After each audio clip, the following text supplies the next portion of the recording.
TikTok video বানাতে বৃষ্টির মধ্যে ছাদে উঠেছিলেন তরুণী। ক্যামেরায় দৃশ্য ধারণ চলছিল। আকস্মিক বজ্রপাত, মুহূর্তেই লুটিয়ে পড়েন তিনি। দৃশ্যটি ধরা পড়ে টিকটকের জন্য ধারণ করা সে ভিডিওতেই। মঙ্গলবার দুপুরে শরীয়তপুর জেলা মুক্তিযোদ্ধা কমপ্লেক্সের ছাদে এমন দুর্ঘটনা ঘটে।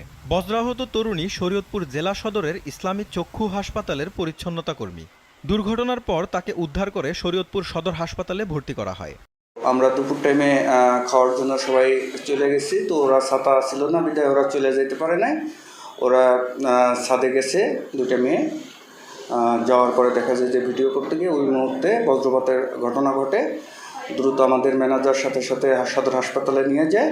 তরুণীর পরিচিতজনরা জানালেন ঘটনার প্রেক্ষাপট। তার অবস্থা কতটা আশঙ্কাজনক সেটা এখনই নিশ্চিত হতে পারছেন না চিকিৎসকরা।